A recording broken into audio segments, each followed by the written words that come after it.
So, when you don't know how to do something, how to fix something, or how something works, what do? Ask a teacher? Ask your parents? Ask your friends? Ask someone you really know and trust? No! You go to the internet and ask some randos.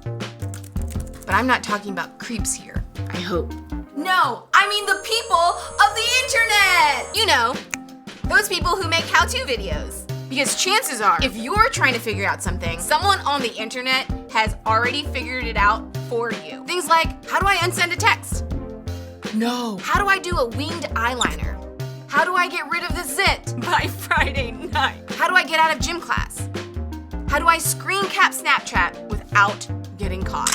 They'll never know. But then there are things in life that don't have an easy fix, that don't have a simple solution, that don't have a how-to video. Things like what to do when you have problems with family, or when it seems like you have no control in your life, or what to do when someone has done something to you. I mean, clearly, they gotta go. The truth is, there's a lot of life that doesn't have a solution you can just find online.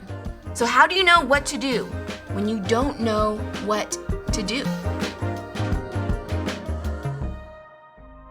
What's up, friends? It's Matt, and it's July. It's another month, another Sunday, and we're still plugging along. Ain't no Rona gonna keep us down. Unless you get it, then it does, so don't get it, please. That would be bad. Hey, this morning we're back at another segment of our series called What to Do When You Don't Know What to Do. And in this series, we've been following along the story of Joseph and his crazy life. We've already watched him deal with a lot of situations where if I were in them, I definitely don't know what I would do. So we are learning from his mistakes, but also from the wisdom that he learns from these moments in his life. If you want to take a look at the whole story of Joseph, you'll find it starting in the first book of the Bible, Genesis, in chapter 37.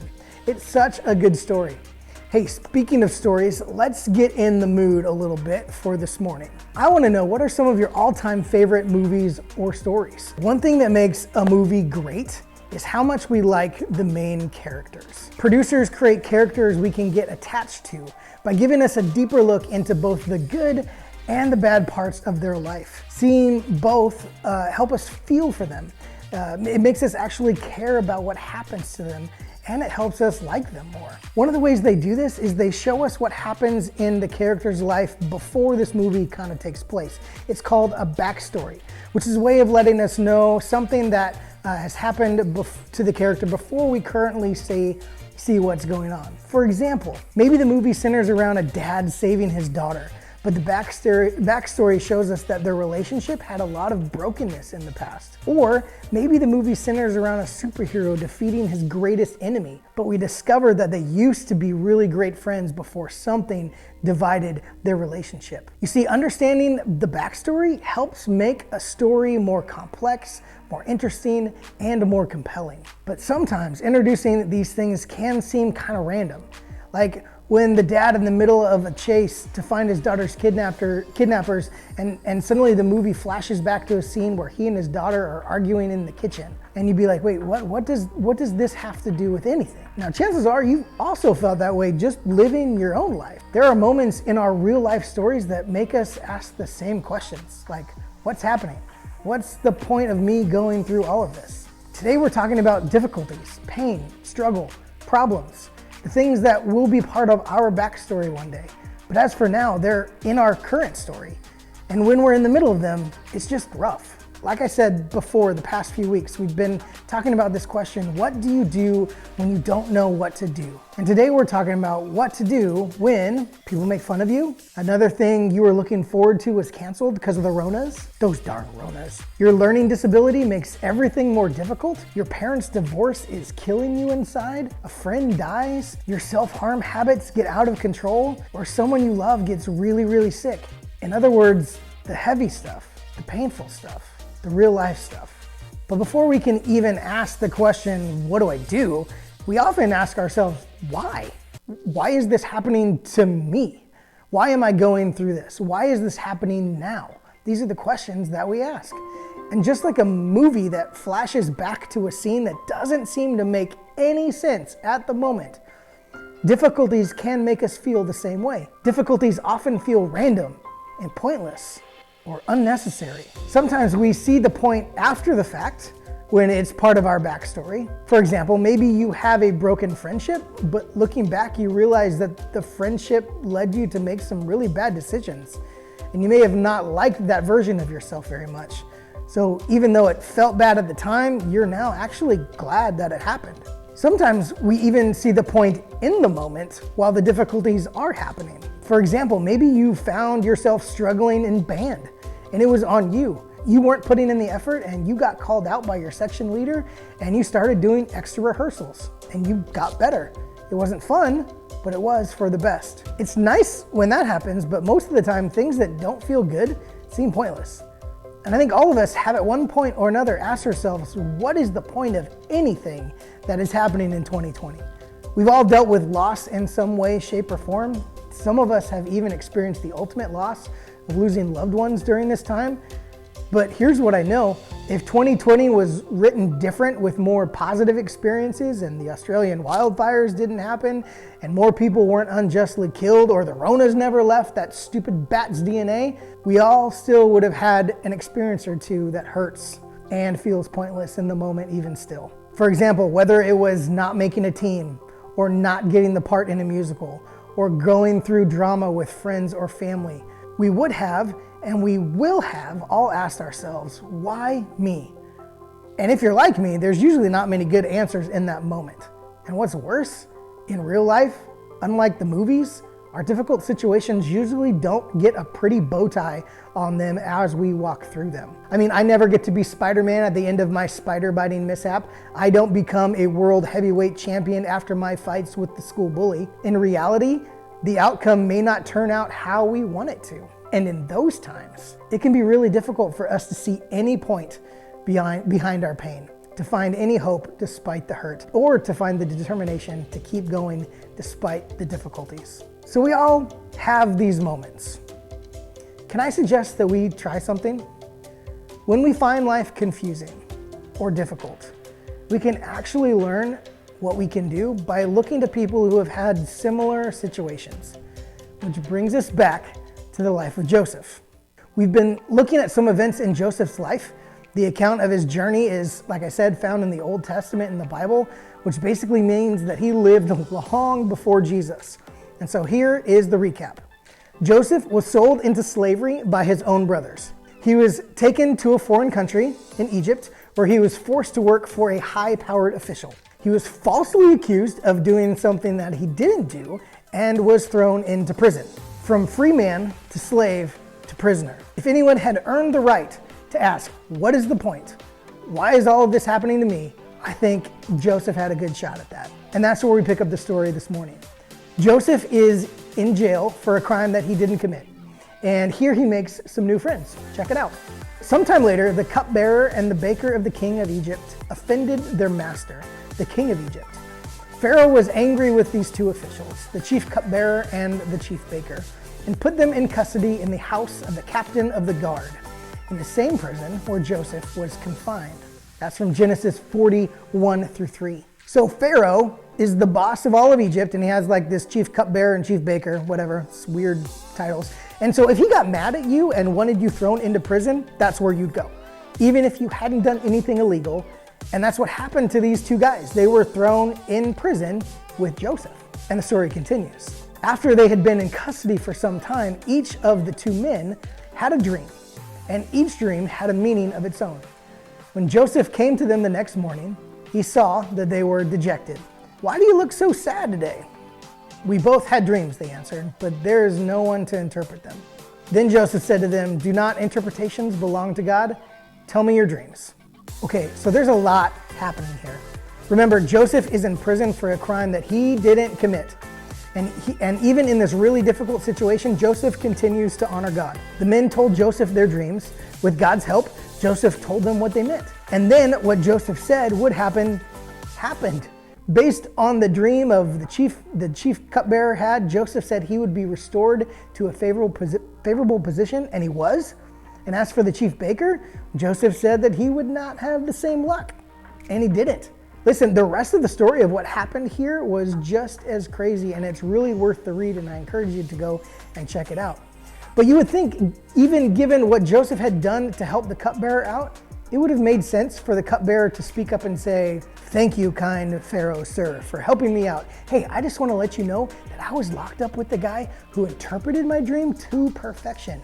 And I know you have dreams that need interpretation, so you may want to think about getting this dude out and on staff ASAP."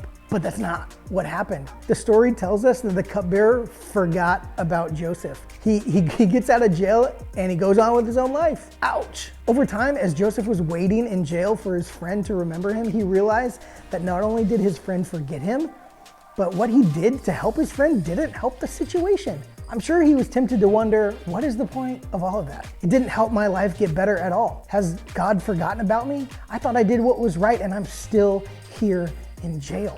But then 2 years later, Pharaoh had 2 dreams that troubled him. He desperately searched for someone on his staff who could interpret them, but no one could. And that's when the cupbearer remembered Joseph. 2 years later, Pharaoh called for Joseph, who interpreted the dream with incredible accuracy. And as a result, eventually Joseph was made second in charge of all of Egypt. Under Joseph's leadership, Egypt wound up surviving a terrible famine, which eventually put Egypt in a position to save Joseph's own family and other people from his homeland who were suffering from the famine. It was 2 full years before the cupbearer even remembered Joseph. And even when Joseph was promoted to a position of incredible power, he was still living in a foreign land. So it still wasn't like Joseph was able to go home as a free man. Joseph was still in command under Pharaoh, which meant that if Pharaoh was having a bad day and decided that he wanted Joseph dead, he could snap his fingers like Thanos and he could make it happen. So no, this did not make Joseph's life perfect, not even close. But when we see the big picture and understand the context to this backstory, we see that Joseph's challenging circumstances uniquely positioned him to do something great. Joseph still had to wait 2 years.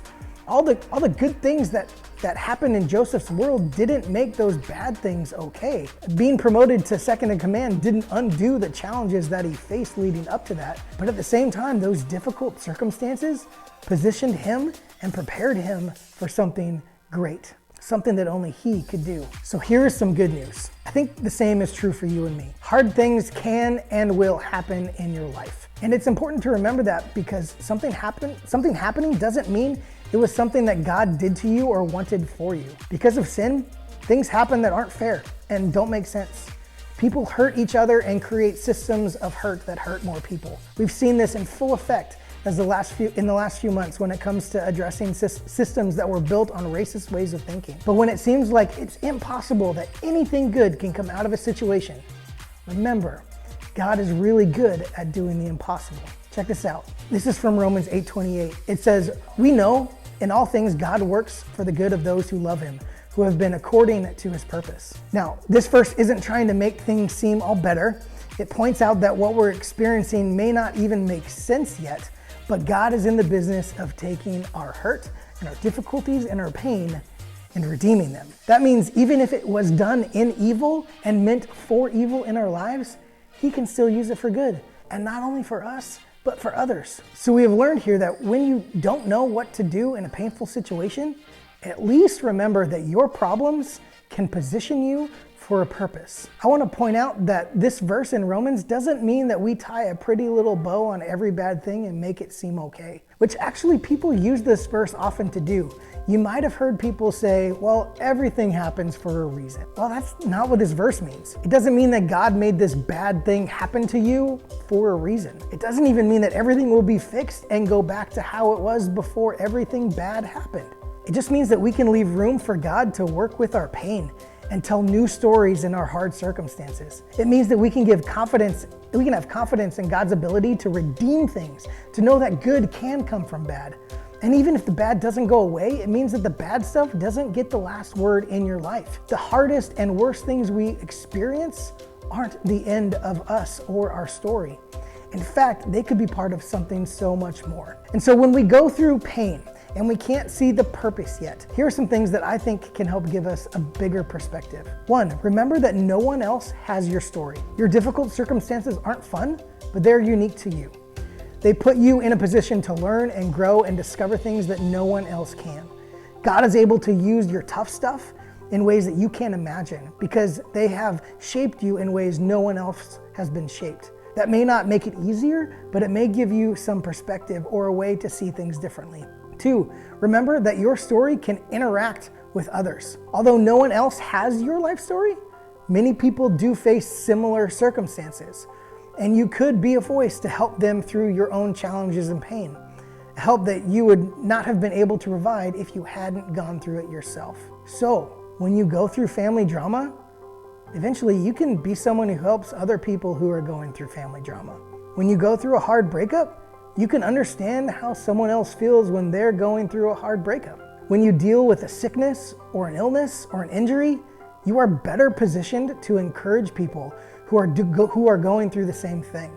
And when you have had big doubts and questions in your faith, you can be a safe place to talk about those for people who are asking questions of their own. And this is where I see God at work, working things together for the good of those who love him, almost as a great networker of people's different lives. He doesn't leave us in a position of pain alone because there are others out there whose pain has set them up for a purpose. And together, you and me and a bunch of other people can become people who look around, see other people's struggles and say, oh, you feel that? Me too. Oh, you've experienced that? I've been there. The truth is, the next best thing to having something fixed for us is having someone who has been through it too, walking alongside our mess with us.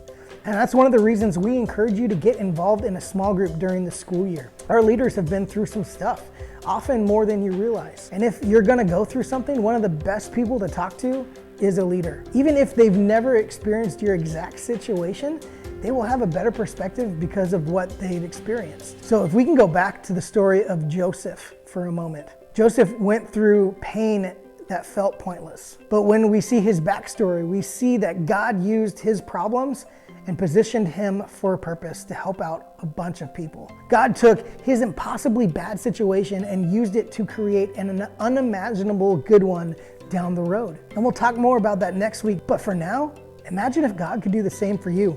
What if God used your painful situation to position you for something amazing that you haven't even imagined yet? And what if your first step is simply asking for his help? I hope you hear that I'm not trying to diminish any of the pain that you feel about stuff. This message is always easier to hear outside of an intense, painful situation. So if that's you, log this one away for when things hit the fan. And if you are going through a super painful situation right now, please, I hope that you hear that I'm not trying to discard it or tell it you need to suck it up and fix it because everything's just gonna be fine and put on a smile face. I just want all of us to pause for a minute and reflect a little bit on the story of Joseph and use it as a moment to gain perspective. If you're going to go through something painful, or if you are currently, I can't promise that I can fix it, but I can point to the hope that God can still choose to do something good in spite of it. And maybe that thing is to connect you with someone who understands the situation that you're going through. I personally know a lot of good people all over the world. And so if you find yourself wanting to process or vent with someone, let me know and I will do my best to connect you to someone you can trust and will understand you. And with that, I think we'll call it a wrap. Thanks for tuning in.